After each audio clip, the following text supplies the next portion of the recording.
Welcome to class number 7 of the Forge It web series workshop. My name is Jennifer DeMarco. Today we're going to be talking about a little bit more than I had originally intended.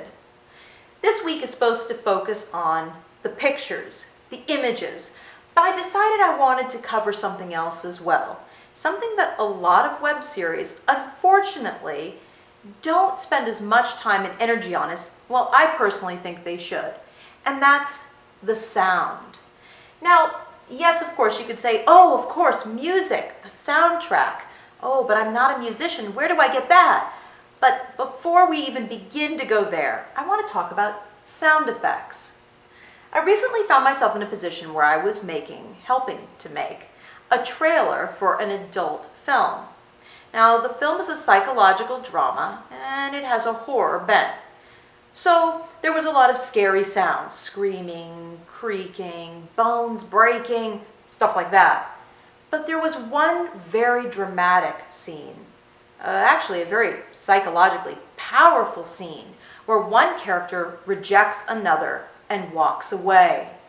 As the character is walking away, she's crossing a wide foyer with a tile floor, and she's wearing high heel shoes. Now, the image is beautiful. There's a sculpture. You see her back, straight and defiant as she walks away. You see the pain on the person's face who's watching her walk away. But my coworker next to me said, "Don't you think we should hear her heels?" Even though I had been brought on as the writer for the script, and after my first pass of writing the script, I had gone back in and added things like this sound effect should probably be here, this sound here, ringing of a phone, knocking on a door, a scream, a creak, bones breaking. I hadn't considered the heels because that image was so powerful in my mind. The gorgeous abstract sculpture towering above her, her walking away and the strength of her back, the pain on the other person's face. It hadn't occurred to me that that scene was made all the more real by the addition of the sound of high heels walking on that tile floor. Sound effects, little things, birds chirping, crickets, the wind rustling through leaves. Not only can we often record them ourselves, but we can also find them at sites such as videoblocks.com and freesound.org. Now, as the names imply, freesound.org is free. And if you look carefully, the license for each sound is listed with the sound. Some of them you can use and not even credit who recorded them or created them. Others you need to credit them by name or handle, and some you can't use for commercial projects. That means any project where there will be any profit made or any monies made. But it's very straightforward, and the downloads are just one click. Now, Video Blocks, on the other hand, that is a pay website. You pay a monthly subscription fee. But the rates are incredibly good for what they offer. Not only do they offer effects, such as flames or a blast of electricity that you can then use, you can splice or layer into your video software editing program. But they also offer stock footage and a pan of the forest, a lion roaring, and also sounds, both music, and now I am talking about music, fully composed music, stuff that you would swear you've heard in the last film you saw in the theaters. You can purchase both music and sound effects. Again, we're getting to the point where it does take some funds to make a quality web series. Now, if you are talented enough and you are a musician or you have musicians in your family, use them. It's incredible what a simple $40 or even used $12 synthesizer can do with effects and someone who has a good sense of rhythm. Remember to be creative, and no matter what, all the sounds, whether it's your music or your sound effects, should match the thematic quality of your episode. Don't do something actiony if the scene is romantic. I know, it seems common sense, but a lot of times we take things too far. Now, what about no music at all? I've heard people say, well, this scene doesn't really need music. And yet, fascinatingly, with the series Ghost Sniffers, when we had episodes that literally had back-to-back music, those were the episodes that people said were some of the best. It's because that music adds that layer of emotion, even if it's quiet, even if it's in the background. You want that. You want that emotion, that extra layer being evoked in your audience. So that's my little sidetrack today. I know it's not the pictures, but in some ways, music and sound do create pictures in our mind, and they add that extra layer to our images. Again, it's almost as if we're creating a 3D image. We have our words, our dialogue or narration, we have the images themselves, and then we have the sound. It's almost as if we're trying to create a complete textural experience with our web series. That's our ultimate goal.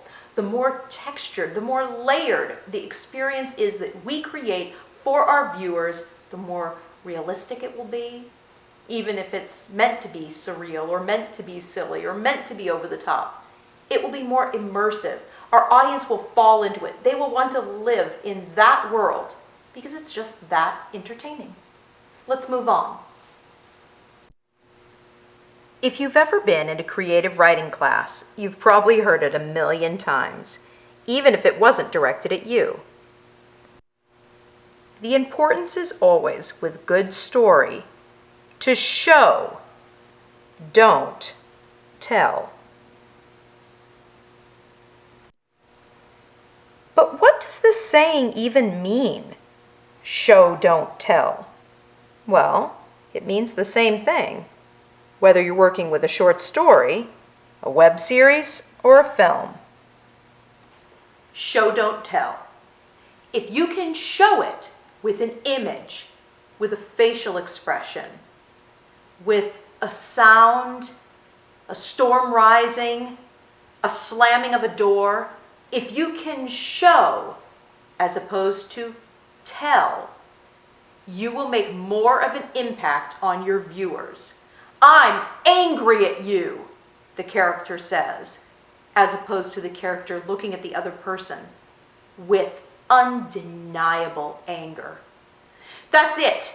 I'm leaving. I'm going right now. And a character walks out. Well, isn't it perfectly fine to have the character storm from the room, slam the door, and we hear the sound of the car starting and squealing away? That is more powerful. As writers, we sometimes don't want to hear that. We want to tell and tell and tell, but we can't.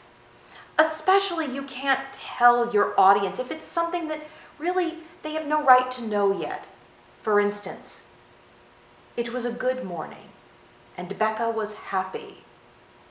What? Show Becca having a good morning. Let us see what a good morning is for Becca. We don't need to have Becca come down, turn to her mother and say, I'm having a good morning. What is that even about? The real world doesn't work that way. We don't go around telling. We are showing with everything that we do. Our body language says whether we're bored or interested.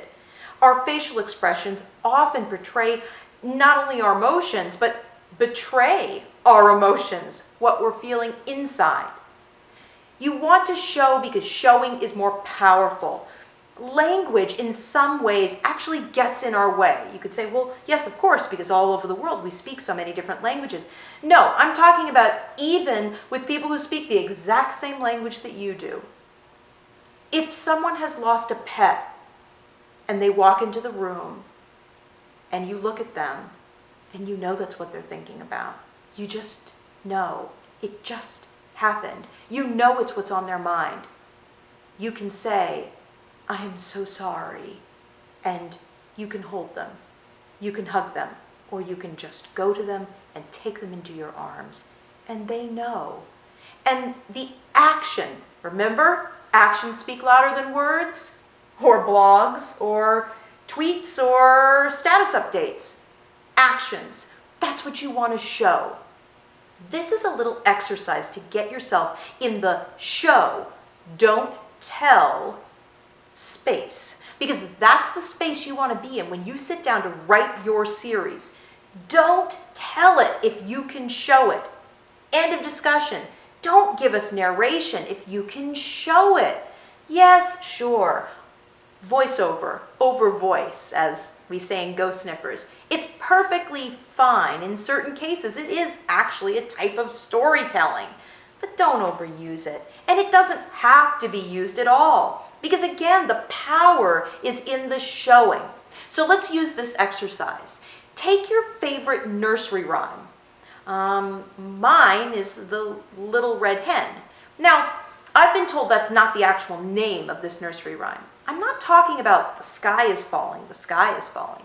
I'm talking about the little red hen who planted wheat and watered the wheat and weeded the crop, and then it grew, and she harvested it, and she ground the wheat, and then she made her dough and kneaded the dough and baked the bread. And at each step she asked her friends to help her, and none of them did. They were too busy with their own lives or lying in the sun. But in the end, when she said, "And who would like to help me eat the bread?" they all wanted to help. And very, very calmly she said, "All right then, well, here are some seeds. Plant your own wheat." Now, I understand that that story can be taken a lot of different ways. But the way I like to take it is that hard work has its rewards. And sometimes hard work is its own reward. Because that little hen, she was a happy little hen. And I think she was very pleased to be weeding and kneading and harvesting and everything else. Take your favorite nursery story and tell it in just pictures. Okay, now don't panic. You don't have to be a world-class artist to do what I'm talking about. Now, I'm going to tell the story of the little red hen, the story that I just said, up here on the board. And I'm going to do it in a style that's perfectly acceptable for you to make yours, or any storyboard for that matter. A storyboard does a basic illustration of the shots you want included in your episode. It helps you compose the shots and also get a feel for what's going on. Now, there is software that can help you with this. There's even software for the iPad where you can draw directly on the screen. Also, some people use photographs, still photographs, and stand-ins or a lamppost or whatever they want to stand in for their actors, and they create their storyboards that way. There's no right or wrong. The only thing that you want to be careful is make sure that the ratio that you're going to be shooting in is the ratio that you compose your shots in. For instance, if you're going to be shooting in HD, the images are going to be longer. So make sure that your storyboards are long, skinny rectangles as opposed to just squares, like on old school TV. So I'm going to tell this story without using any words at all, and I'm going to show it in basic, very basic storyboard layout. And I want you to do the same. Stick figures are fine. Heck, you could get stickers, whatever you want to do. But then I want you to show someone your story. And without any words, without telling them anything at all, no words are going to be written on your storyboard ever. See if they can tell you back what the story is. It's very liberating. Let's try that now. Now, I've focused with my storyboards on the part of the story that I love the most. The work that the little hen put into planting, caring for, and waiting for those seeds to become a plant that would eventually become her bread.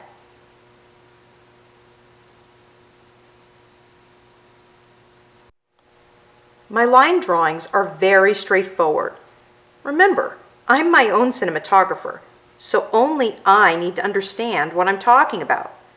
But my storyboard can show if it's a close-up, a mid-shot, or a wide shot. If you're not your own cinematographer, make sure things are clear or put small notations below each picture. When I was very small, my grandmother got me a set of books by Ed Emberley. These books showed children how to break down anything, complex creatures, objects, anything, into basic shapes and create them so they're recognizable. These books are still available today, and I do recommend them because that style is perfect for storyboarding. It may seem outrageous, but try this exercise. Take one scene, or even if you're very brave and really want to explore, take an entire episode in your series, a tester episode, and write it entirely without dialogue or narration, just images. Storyboard it first, and then either shoot it or shoot it with stills or dolls as stand-ins. You know, if you add in sound effects and music, and if you draw on colors and symbols and everything else, can you still tell a powerful story with just images? I think you can, because that's where we're at this point in the class. Adding that depth, finding that depth in your own work, not just being able to write the words, but being able to create the words into a fully realized universe. And that ends class number 7.